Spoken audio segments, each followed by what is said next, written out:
Welcome to English Baba channel. Class 12 English का chapter the interview के आज हम करेंगे क्वेश्चन आंसर। तो जल्दी से वीडियो को लाइक कर दो। आई होप चिल्ड्रन आपने वीडियो को लाइक कर दिया है और अभी तक चैनल को सब्सक्राइब नहीं किया तो सब्सक्राइब कर दो सो दैट आपको हमारे सारे अपडेट्स मिलते रहें। क्वेश्चन नंबर 1 है, what are some of the positive views on interviews. Interviews के कुछ अच्छी बातें, पॉजिटिव चीजें क्या है। चिल्ड्रन, हो सकता है आपने कुछ शोज देखे हो या सुने हो, जैसे कॉफी विद करण है, आपकी अदालत है, आजकल तो पॉडकास्ट भी होने लगे हैं जिसमें अलग अलग सेलिब्रिटीज आते हैं, वो अपना एक्सपीरियंस शेयर करते हैं, जो होस्ट होता है वो उनसे बातें करता है ना। तो हमें भाई, अब जैसे सलमान खान है, वो आपकी अदालत में आया तो वो मेरे से डायरेक्ट बात तो नहीं कर सकता ना, तो लेकिन फिर भी हमें उनके बारे में चीजें पता चल जाती है, मतलब उनकी इंफॉर्मेशन मिल जाती है।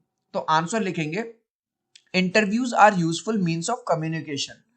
तो एक तरह से उनसे डायरेक्टली बात किए बिना ही हमारा उनके थ्रू कम्युनिकेशन हो जाता है, हमें पता चल जाती है कि उनकी लाइफ में क्या चल रहा है, वो क्या सोचते हैं। Number 2, the real truth comes out in interview. क्योंकि कई बार जो मीडिया छाप देती है इधर उधर, लेकिन जब हम डायरेक्ट उस आदमी के मुंह से बातें सुनते हैं जिसका वो जो भी एक्सपीरियंस रहा हो, तो हमें अल्टीमेट ट्रूथ या सच्चाई जो है पता चल जाती है। नेक्स्ट क्वेश्चन है, why do most celebrity writers despise being interview. Despise का मतलब होता है नफरत करना। ज्यादातर जो बड़े बड़े सेलिब्रिटी राइटर्स हैं उनको अपना इंटरव्यू करवाना बुरा क्यों लगता है, खराब क्यों लगता है? क्योंकि उनको ऐसा लगता है कि उनकी जो प्राइवेसी है वो कहीं ना कहीं मतलब डिस्टर्ब हो रही है। तो आंसर लिखेंगे पूरा क्वेश्चन में से, most celebrity writers despise being interviewed, पूरा क्वेश्चन से लिखा, because they feel that interviews interfere in their personal life. क्योंकि उनको ऐसा लगता है इंटरव्यू देने के बाद कहीं ना कहीं उनकी पर्सनल लाइफ में खलल पड़ रहा है। Some of them also feel that it defames their image. और कुछ को तो ऐसा भी लगता है कि इससे उनकी इमेज खराब होती है। जैसे आजकल आपने देखा होगा, मैरी कॉम ने एक इंटरव्यू दिया आपकी अदालत में, तब से ही उनको काफी गाली पड़ रही है, मतलब समझ रहे हो। चलो नेक्स्ट क्वेश्चन देखिए, what is the belief in some primitive cultures about being photograph. Primitive मतलब पुरानी। कुछ पुरानी कल्चर्स में क्या माना जाता है कि अगर आपने अपना फोटो खिंचवाया है या किसी से, कुछ लोगों का तो यहां तक मानना है पुराने कल्चर में, अगर किसी ने आपका फोटो कैप्चर किया है किसी कैमरा से, किसी मोबाइल से, तो वो केवल आपका फोटो ही कैप्चर नहीं हुआ, उसने पूरी की पूरी आपकी आत्मा को कैप्चर कर लिया। आंसर लिखेंगे, in many primitive cultures it is believe, ऐसा बिलीव किया जाता है that if you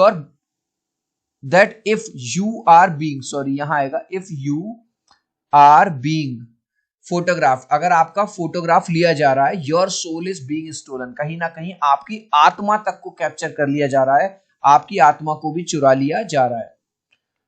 What do you understand by the expression thumbprints on his windpipe? कुछ लोग तो ये मानते हैं कि भाई साहब इंटरव्यू देना मतलब दम घुटने के बराबर है। तो thumb prints on wind pipe, wind pipe क्या होता है, आपने क्लास 7th 8th में पढ़ा होगा। विंड पाइप है ना, यहां से एयर वगैरह ट्रेवल करती है जिससे आप सांस ले पाते हो। कुछ लोगों का ये मानना है कि जिस तरह से हमारा जब विंड पाइप बंद हो जाता है तो हमें सांस नहीं आता, तो इंटरव्यू देने वाला कभी कभी इतना ज्यादा फ्रस्ट्रेटेड फील करता है कि उसको ऐसा लगता है कि कोई मेरा दम घोट रहा है, मतलब इतना ज्यादा बुरा लगता है। आंसर लिखेंगे, the meaning of this expression is that, ये जो एक्सप्रेशन दिया गया थंबप्रिंट्स ऑन हिज फुट, इसका मीनिंग है interviews make the person so much tensed. कभी कभी जिस पर्सन का इंटरव्यू चल रहा है वो इतना ज्यादा परेशान हो जाता है, इतना टेंस हो जाता है समटाइम्स, दैट ही और she feels like being choked, कि उसको ऐसा लगता है कि कोई मेरा गला दबा रहा है, भाई मेरे सांस ही नहीं आ रही। गाइस, वीडियो अच्छा लग रहा है तो यार एक लाइक कर देना, आपके एक लाइक और सब्सक्राइब से बहुत मोटिवेशन मिलता है। 3 तक काउंट करूंगा चिल्ड्रन, प्लीज वीडियो को लाइक कर दो, 1 2 3। आई होप चिल्ड्रन आपने वीडियो को लाइक कर दिया है, चैनल को सब्सक्राइब कर दिया है। Thank you guys. Who in today's world is our chief source of information about personalities? जो सेलिब्रिटीज हैं उनके बारे में हमें कैसे पता चलता है? भाई उनके इंटरव्यूज देखते हैं हम, उनका कोई पॉडकास्ट देखते हैं। द इंटरव्यू, बस इसका आंसर 1 वर्ड में है, the interview in today's world is our chief source of information about personalities, मतलब जैसे हम सेलिब्रिटीज के बारे में हम पढ़ते हैं, सुनते हैं, क्योंकि उनका कहीं ना कहीं कोई इंटरव्यू होता है जो हमें दिख जाता है। Do you think Umberto Eco likes being interviewed? ये जो उम्बर्तो इको है, क्या इनको इंटरव्यू देना पसंद है? Give reasons. हाँ, इनको अच्छा लगता है। क्यों? क्योंकि जब इनका इंटरव्यू लिया गया तो ये बड़े पेशेंटली बैठे रहे और इन्होंने बड़ा कोऑपरेट किया। जो भी सवाल इंटरव्यूअर ने इनसे पूछे वो इन्होंने सारे सवालों का सही सही जवाब दिया। तो आंसर लिख देंगे बस, yes, Umberto Eco likes being interviewed. पूरा क्वेश्चंस में the reason for my answers are, मेरे रीजंस क्या है? He answered all the questions fully and patiently. जो भी सवाल उनसे पूछे गए वो उन्होंने पूरे जवाब दिए और पेशेंटली, मतलब कोई जल्दबाजी नहीं दिखाई कि जैसे आजकल के सेलिब्रिटीज करते हैं, अरे जल्दी जल्दी जाने दो देर हो रही है। विदाउट शोइंग एनी हरी और नर्वसनेस, ना तो उन्होंने ये दिखाई कि मुझे जल्दबाजी हो रही है, ना ही वो कहीं पर नर्वस हुए। How does Eco find the time to write so much? जब उनसे इंटरव्यूअर ने पूछा कि आप इतना टाइम कैसे निकाल लेते हो, आप प्रोफेसर भी हो और इतना लिखने का, तो वो कहते हैं भैया मैं टाइम नहीं वेस्ट करता। मान के चलो मैं किसी का लंच पे वेट कर रहा हूं और वो नीचे से ऊपर आ रहा है, अगर उसको 2 मिनट लगेंगे, 5 मिनट लगेंगे, इतने में मैं कुछ सोच लेता हूँ, इतने में मैं कुछ लिख लेता हूँ। यानी कि जो भी मुझे गैप मिलता है 5 मिनट्स का, 10 मिनट्स का, उसको भी मैं जाया नहीं करता, वेस्ट नहीं करता, उसमें कुछ ना कुछ सोच लेता हूँ, लिख लेता हूँ। तो आंसर लिखेंगे अकॉर्डिंग टू इको। ठीक है, इको कौन है? ये राइटर है। He just tries to fill all the empty spaces. जहां भी कहीं उनको गैप मिलता है, जहां भी उन्हें टाइम मिलता है, वो उसको फिल करने की कोशिश करते हैं। For example, if he is waiting for someone to meet him, अगर वो किसी का वेट कर रहे हैं मिलने के लिए, he does not wait and waste his time, वो केवल वेट कर करके उस अपना टाइम वेस्ट नहीं करते, rather than he spends his time in writing something, उस टाइम पे भी वो कुछ ना कुछ लिखने लग जाते हैं। और यही रीजन है कि वो जो छोटा छोटा जो टाइम स्पेस उनको मिलता है उसको भी वो फिल करते जाते हैं।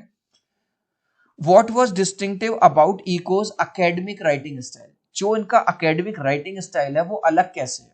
इको's academic writing style was quite distinctive, कुछ अलग था, हटके था। कैसे? Because instead of regular academic style, मतलब जैसा लोग academic style लिखते हैं वो लिखने के बजाय he has opted some playful, थोड़ा natural style, थोड़ा playful style जो है उन्होंने अपनी राइटिंग में अडॉप्ट किया है। Did Umberto Eco consider himself a novelist first or an academic scholar? वो अपने आप को नोवेलिस्ट मानते हैं या अकेडमिक स्कॉलर? नोवेलिस्ट होता है जो नॉवल लिखता है, अकेडमिक स्कॉलर जो प्रोफेसर होते हैं, जो टीचर्स होते हैं, जो यूनिवर्सिटी लेवल पर पढ़ाते हैं। Umberto Eco considered himself as an academic first, वो अपने आप को पहले अकेडमिक मानते हैं। अकेडमिक मतलब जो उस चीज को पढ़ते हैं, पढ़ाते हैं, और नोवेलिस्ट अपने आप को दूसरे नंबर पे मानते हैं। What is the reason for the huge success of the novel The Name of the Rose? Umberto Eco का एक नॉवल आया था the name of the rose, वो क्यों इतना ज्यादा फेमस हुआ? उसमें कुछ साइंस फैंटेसी की भी बात कही है, कुछ साइकोलॉजी की भी बात कही है, लोगों को वो कुछ अलग ही स्टाइल में मतलब पसंद आ गया। और फिर असली रीजन क्या है ये आज तक कोई नहीं जान पाया कि वो नॉवल इतना ज्यादा पॉपुलर क्यों हुआ। The name of the rose is a very unique novel with a mystery plot. कई बार आपने कोई मूवी देखी होगी, कोई वेब सीरीज देखी होगी, एंडिंग बिल्कुल ट्विस्ट आता है एकदम से, है ना? तो इसमें भी एक मिस्ट्री प्लॉट है। It has some part of metaphysics भी है इसमें और मेडिवल हिस्ट्री भी है, but the actual reason behind its success is still not revealed. कई बार ऐसा होता है कोई चीज फेमस हो रही होती है, लोग उसको और ज्यादा फेमस कर देते हैं, चाहे वो चीज समझ में आए या ना आए, होता है ना ऐसा। चलिए, इस लास्ट क्वेश्चन का आंसर आप मुझे दोगे कमेंट सेक्शन में, देखूंगा कितने बच्चे राइट आंसर देंगे। Who is the writer of the name of the rose? किसने लिखा है नॉवल? इंग्लिश बाबा, इको या किपलिंग ने? आप चाहो तो अपने आंसर में कमेंट में ए, बी या सी लिख देना, मैं समझ जाऊंगा। सो आई होप मेरा ये वीडियो आपको बहुत अच्छा लगा होगा। प्लीज वीडियो को लाइक कर देना, चैनल को सब्सक्राइब कर देना। अब हम मिलते हैं अगले वीडियो में। Bye bye.